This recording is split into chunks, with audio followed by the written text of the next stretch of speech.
Greetings and salutations, loyal viewers of this channel. My name is Captain Sean, and today I want you to get aboard my vessel as we set sail down the Atlantic to our nation's capital, which is, of course, Washington, D.C. And the reason we want to talk about Washington, D.C. is because the Democrats in that area, just a few months after they tried to roll back some criminal justice policies, have realized the error of their ways, and they're actually trying to put in emergency powers in order to deal with the uptick in crime that they experienced this year, and particularly the violence that kind of exploded over the 4th of July weekend. Now, on this channel, we've talked about holiday weekends in these major urban centers multiple different times. That is not the subject of today's video. I have plenty on that, what is going on there, and all that jazz. What I want to talk about specifically is DC actually fighting back against it, and whether or not, and by the way, the answer is yes, definitely, there is a crime spike in Washington, D.C. by the numbers. But before we get into that, I want to thank everybody who signed up over on actualjusticewarrior.com/join. Give me the money. Give me the money. Okay. And I want to thank my podcast listeners on Apple, Spotify, and Google's podcasting platform. Today, D.C. leaders say they are just days away from passing new laws aimed at slowing down this violence by, one, identifying new crimes and also allowing judges to keep repeat offenders behind bars while they await trial. Delia Gonzalez is in Northeast tonight, and she talked to critics of this crime bill. So when I first looked up this local news segment and they said that they wanted to talk to critics of the bill, I honestly was expecting the worst. I legitimately was expecting them to interview these woke left-wing activists who have no connection to reality, who are going to say, oh no, you definitely can't have any restrictions, crime's not a big deal, just look at the 1990s, crime is not as bad as the absolute worst time in American history, therefore we should ignore the modern uptick that we're seeing post the 2020 George Floyd riots. That being said, the criticisms from the activists that they actually talk about are so relevant, so good, that I just have to play this woman for you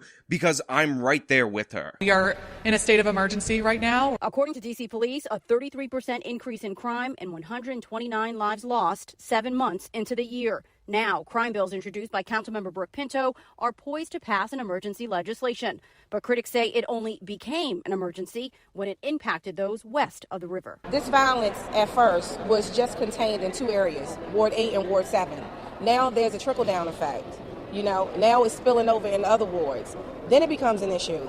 We've been dying for years. So I've discussed this on this channel before, and by the way, you can look at the CompStat data for any major municipality, and for the most part, what you're going to find out is crime is often concentrated in certain areas. By the way, this is one of the reasons why we'll see disparities in tickets when the police are sent in to deal with higher rates of murder or assault or whatever in those specific areas. However, what this woman pointed out is that the crime has kind of spread, at least it did so after 4th of July, and this has caused other people who are not typically used to it to start pounding on the door of Mayor Bowser and thus pushing her to actually advocate for criminal justice legislation. And I know I just did a video on David Dole referring to lead, but there was one specific point in that video that I really want to highlight because it kind of underscores this attitude. But how do you, why would somebody shoplift unless they need some shit? And look, I'm sure there are I don't know, some teens who do it for fun, of course, but just generally, people in desperate situations need to survive. When they're in those situations, they do more desperate things. So right there, that is Dole showing a complete and utter disconnection from the motives or what would drive somebody to criminality. He can't imagine somebody stealing from a store unless they're in Aladdin-like distress at the beginning of the movie. And the thing is, this is so absurd to anybody who's, grown up around criminal types like I have, or actually stolen things like I definitely didn't ever in my entire life. And I think in terms of policy, what you often have is the Dole types who have never actually experienced crime, don't understand the motivations, don't understand what makes somebody turn to criminality, making policy for people like this woman who live in the neighborhoods and are impacted by this. And when he's expressing overwhelming sympathy for the criminal, that is reflected in the policy, which negatively impacts her. Then when when the crime spills out of the neighborhoods, like the one that this woman is saying that she lives in, into David Dole's type of neighborhood, all of a sudden, it's a crisis and we gotta pass legislation. Once they start robbing the frozen yogurt shop that charges $14 for granola on top of some crappy frozen yogurt, then our hipster trendy guy over here, that's when he's had enough. That's when it hits close enough to home for him to care about it. Now look, it would be one thing if the crime had just spilled out into this area, but it wasn't actually up across the District of Columbia. But to be clear, that is definitely not the case. When you dive into the DC Metro Police Department's crime data, what you find out is that crime is up in almost every category, and of course, the few categories that it's down happen to be those economic crime categories that supposedly are committed out of desperation, because it's almost as if not following the rules of society, violating the social trust, breaking the social contract the way that criminals do, doesn't actually track around with Aladdin-like desperation. But we need to get into the problem so we could see how big it is in order to respond to it. So these are the year-to-date numbers that compare July 11th of 2022 to 2023 of that same date. And as you can see, homicides up 17% from 110 to 129 in 2023. Sexual abuse, 63 versus 84 in 2023, which is a 30% increase. Now, I will also point out that victimization surveys at the end of the year, these are just reporting data, will actually show way more sexual offenses than you'll see, because that's how that tends to work. Then we have assault with a dangerous weapon, which is up 5%. We also have robbery, again, year over year, up 52%. Violent crime overall is up 33%. Burglary is down 7%. Motor vehicle theft up 118%. This might have to do with that Kia glitch and that phenomenon. We have theft from auto, which is breaking into your vehicle, which is the same as last year. Theft overall up 25%. Arson, which is, small numbers, so no need to even talk about it. But overall property crime is up 29%, and all crime is also up 29%. Now, by the way, I'm going to link this whole crime source data in the description of this video, and I think it's important to understand that part of the reason why they were probably paring back some of the restrictions in the start of this year was that the 2022 crime numbers overall showed a 4% decrease from the 2021 numbers. Now, of course, we talk about this all the time on this channel, that 4% decrease was a decrease after a dramatic increase. So overall, since 2020, crime is significantly up in the District of Columbia. Ward 8 Advisory Neighborhood Commissioner Robbie Woodland. It's a gumbo of dysfunction at this point, but I'm proud of the both of them, our mayor and Ms. Pinto, because these are things that we've been fighting for. But regardless of that, whenever we have a sudden uptick in crime, whenever we have a spike, I like to look for some kind of change that might explain it. Now, based on my experience in the city of New York,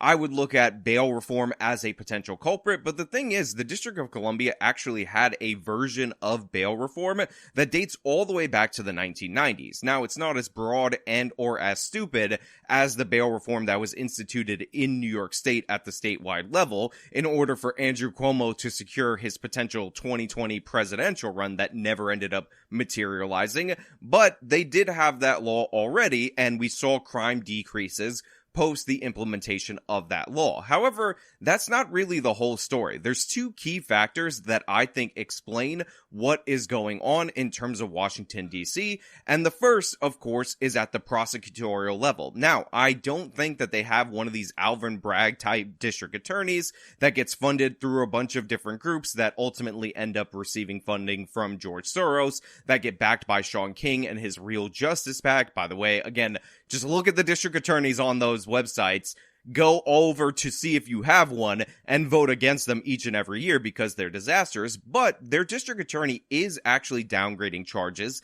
at an alarming rate. So one of the things that I find incredibly interesting is that the U.S. attorney that is in charge of the District of Columbia, and the reason they have this set up is because they're a federal territory. I'm sure you guys are all aware of the intricacies of Washington, D.C., but needless to say, it's an appointed position, does not prosecute cases at an alarming rate compared to the past history of the district. So if you're arrested by the D.C. Metro Police and put up for charges, the chances that you will actually be prosecuted in DC Superior Court are about 1 in 3. 67% of the charges of the cases are not being prosecuted by the U.S. attorney that oversees that area. Now look, it's just a fact that some cases are not ready for prime time. Some cases are referred to a district attorney, and the district attorney is not able to pursue them. However, this is a giant increase from the 2015 numbers as reported by the Washington Post and as from the Substack DC Crime Facts, because it used to be in 2015, they would only not prosecute 35% of the cases. So they used to prosecute 2/3, now they're prosecuting 1/3 of cases, and the reason why this is really interesting is because homicides are up in DC, and it turns out the average number of time somebody who commits a homicide was arrested before committing that homicide is about 11 times. So they're not prosecuting 2/3 of these cases. Potentially they could have put a huge portion of these soon-to-be murderers behind bars, because as we know, repeat and escalating offenders are a thing. However, they're not doing that at an alarming clip, and this might explain some of the homicide increase, some of the crime increase that we're seeing in the district. Now, Matthew M. Graves, who is the Biden-appointed attorney for the district, said his office is continuing to prosecute the vast majority of violent felonies. He said prosecutors were declining less serious cases for a myriad of reasons, including that the city's crime lab remained unaccredited and police body camera footage was subjecting arrests to more scrutiny. Now, the chief of the MPD has essentially responded to this by saying that's BS. His department is not holding the bag on this one. The U.S. attorney appointed by Biden is the one making these poor decisions, and we should react accordingly to those poor decisions. And I'm tempted to agree with him, although I do think if you have an unaccredited forensic lab, you need to do something to fix that. This is the nation's capital. You can get that up to snuff. You also have the FBI nearby. I would assume that they have a crime lab that could be utilized for the District of Columbia, which seems like it would be a no-brainer kind of solution. But regardless, we need context to understand what a 67% declination rate is, because that is actually incredibly high when you think about other places in the country. For example, Wayne County, Michigan, which includes Detroit, the prosecutor's office only reported declining 33% of its cases last year. Now, this is the same number of cases that DC used to decline, and again, Wayne County, Detroit, not exactly Republican strongholds, and yet they have not declined or started to decline 2/3 of cases. Then we have Philadelphia. Prosecutors in Philadelphia only declined 4% of cases in the same time period, and in Cook County, which covers Chicago, it's only 14% of cases. Now, we need to put an asterisk on both Philadelphia and Cook County, because I am well aware, and I've talked about this in the past, of some of the other tricks that Kimberly Fox and that Larry Krasner are both utilizing to decline cases without officially declining them. And this is the severe downgrading of charges. But needless to say, 67% of the time, cases being brought to DC Superior Court are just declined by the U.S. Attorney's Office, which is kind of obnoxious because this isn't even elected a position. It's an appointed position. So you would think that the same political pressures that impact these other district attorneys would not apply here. Now, Graves claims that the declinations come mostly after arrests in cases such as gun possession, drug possession, and misdemeanors, not in violent crimes. He said his office actually prosecuted 87.9% of the arrests made in homicides, armed carjackings, assaults with intent to kill, and first-degree sexual assault cases. Now, the Post believes that it's actually 85.7%, not 87.9%, but even that is down from 95.6% of those prosecuted cases in 2018. But more importantly than the numbers put forward, whether it's 85 or 87% now, is the details, because the devil is always in the details, especially when you're dealing with these slippery district attorneys. Because one of the things that I notice, and you should really harp on in that quote, is the very limited cases that he said they're prosecuting at such a high rate, and what all of that leaves out. So first of all, illegal gun possession should be prosecuted. Chances are, if you have an illegal gun, you probably intend to use that in another crime. So the fact that that's off the board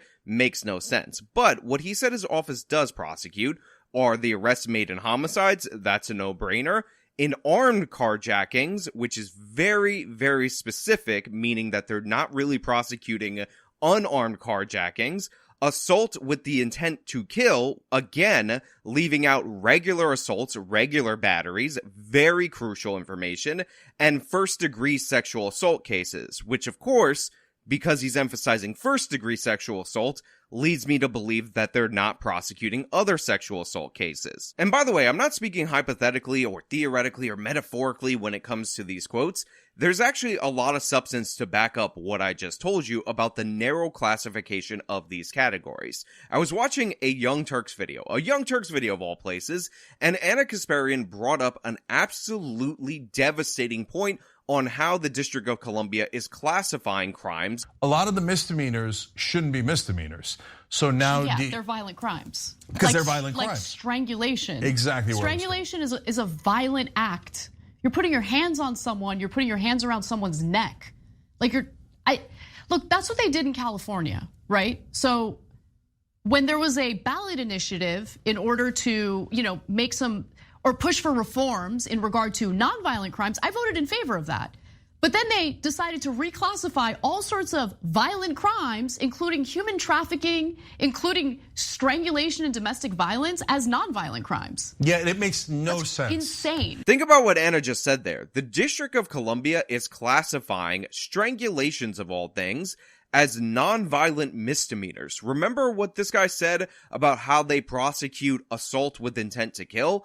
Call me crazy, call me a conspiracy theorist, but if somebody wraps their hands around your neck and they're trying to choke you to death, that would be an assault with an intent to kill. But it's not even counted as a felony, and it's not even counted as a violent misdemeanor. And by the way, the implication of this lax enforcement, the implication of this clear and obvious category error, is that if you're arrested for strangulation in the District of Columbia, under the bail law system, because they made this change without changing the law, you will not be subject to being held. So if you wrap your hands around somebody's neck, you're not violent and you have not committed a felony in the District of Columbia, and you move from this 85.7% of violent felonies being prosecuted to the 2/3 of all cases that are probably not prosecuted at all.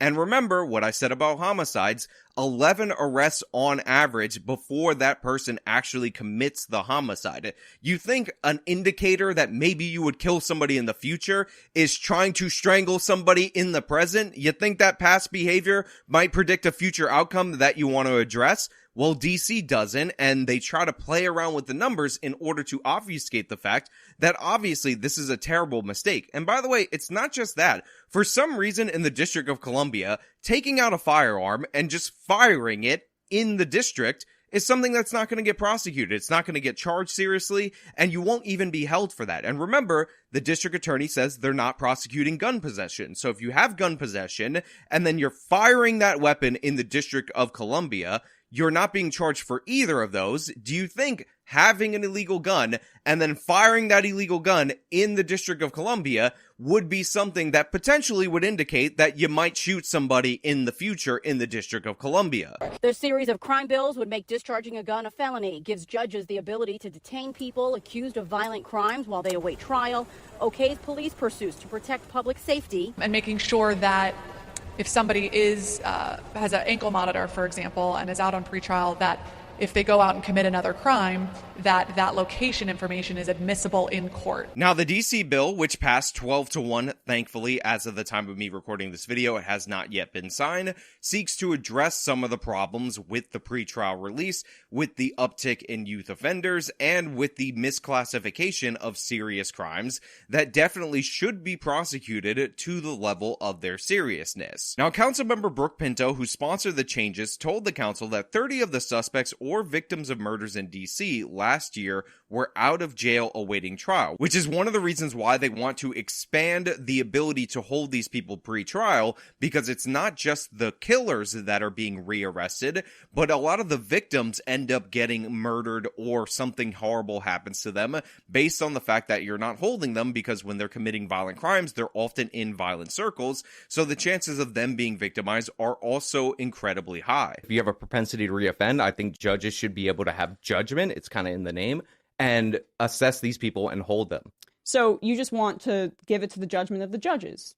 And it doesn't. Yes, I would like the judges to have judgment, yes. Now, in the last fiscal year of DC, almost 2,000 adults were charged with a felony. Of them, 701 were released prior to trial, and 374 more were released at some point later. The agency in charge of this couldn't actually say how many of those released were accused of violent crimes, but it did claim that almost none of them were charged with new crimes before their trial. Now, I find this proposition from this agency incredibly dubious, that they somehow don't know how many of these people were charged with violent felonies versus how many of them are actually being rearrested awaiting trial, especially what we know about homicides and about repeat offenders in the District of Columbia. So I'm going to take that with a grain of salt. But again, this law in particular seeks to address that by reclassifying some of the crimes that were outside that category that the U.S. Attorney is referring to into their proper category. And among those crimes that they're trying to increase the punishments for are firing a gun in public, as we mentioned, strangulation, and carjacking. Again, all of these things are either up or they're completely misclassified as nonviolent crimes, so they're in the category of not being prosecuted. Now, there's a great quote from Council Member Chair Phil Mendelson, who said, quote, "You can get away with murder in this city in response to the dramatic increases in crime," which is hilarious because when he was advocating for reducing penalties in just March of this year, he suggested that the perception of high crime was just overshadowing the reality on the ground. Now, there's one other thing that they actually address in this, which is the fact that DC instituted one of these ridiculous and absurd no pursuit policies. Now, obviously, if it's a matter of policy that you're not going to pursue criminals that are on the run, you're going to get more criminals on the run. I understand that they thought at the time that maybe it was less dangerous to pursue them because they could get into an accident or whatever. But the thing is, the sheer volume of people more that run that would not have ran before, clearly and obviously in my mind, would offset the danger of any individual pursuit. Now, a lot of the stuff in the DC bill is just no-brainer kind of things, but there are other things that you might not think about that I actually think are also good policy, because we have a lot of these diversion programs that are in vogue as of late that seek to not prosecute specifically for youthful offenders, divert them to some kind of counseling or whatever. But one of the problems that we often find with rehabilitation data or rehabilitation program data is the fact that it actually doesn't exist. These programs sound good, they get some news attention, they get federal funding based on that news attention, but nobody ever really follows up to see if they work. Well, one of the things that this allocates funding for is to actually determine whether or not these rehabilitation programs, these diversion programs, are actually doing anything positive. This is absolutely crucial information, because while I think just going soft on youthful offenders is not good policy, I am in favor of trying different interventions in order to divert these people without necessarily putting them behind bars. But the thing is, I'm all about data-driven policing, data-driven law enforcement. So if you have a program that sounds pretty good on its surface, but nobody's looking into whether or not it works, and we find out it's completely backfiring, then you're not really doing anything productive. You're just wasting money on a program to make you feel better as crime rates are going up. Now, while this bill is going in the right direction, it seems to be addressing the actual problems, the actual changes that made the District of Columbia worse. There is one major problem that they are not addressing in this bill, and it does not seem like it's any closer to being solved, despite the fact that they are spending more money on it. And that, of course, is the declining law enforcement population. They just lost too many law enforcement officers post the George Floyd Black Lives Matter riots, and they have not been good at replacing them. Before the riots, we had about 3,800 officers in the Metro Police Department for the District of Columbia. That is down, depending on which numbers you look at, to around 3,300 or 3,200, a loss of around 450 officers, well over 10% of the force. If you lose over 10% of your police force, the chances of you actually catching these criminals or deterring these criminals is just not going to be as high. And as we've seen in Los Angeles, and of course We see it in the District of Columbia. In order to replace the recruitment shortfalls, what they're trying to do is get these guys to work more overtime.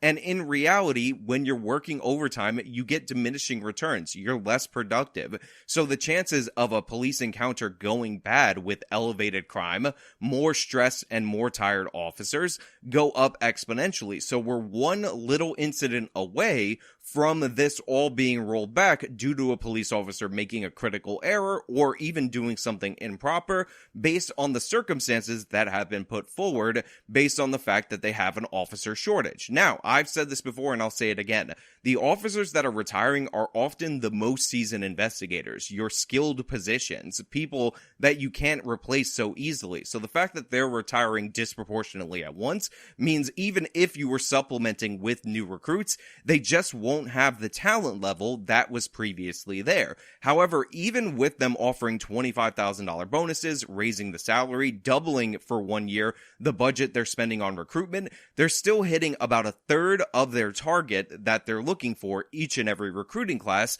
which again means that they're losing far more officers than they're actually replacing them with. So even if they did a one-to-one replacement, we would have rookie, less talented officers replacing those that are veterans and very talented that are leaving, but they're not even managing that. Now, they say they want to get to a certain number of officers. I believe it's 4,000 by the decade's end as a recruiting goal, but the thing is, I can't actually tell you right now whether or not that's the appropriate amount of officers. When we talked about the city of New Orleans, we actually had a data set that said that they dropped from 1,200 officers to 900 officers, and they need a minimum of 1,100 officers in order to effectively deter crime. I have not found the equivalent data for what is estimated by the experts to be needed by the District of Columbia, but needless to say, based on the increase in crime from 2020 and based on all these other factors, it's probably higher than where they were. And considering crime was significantly lower when they were closer to 3,800,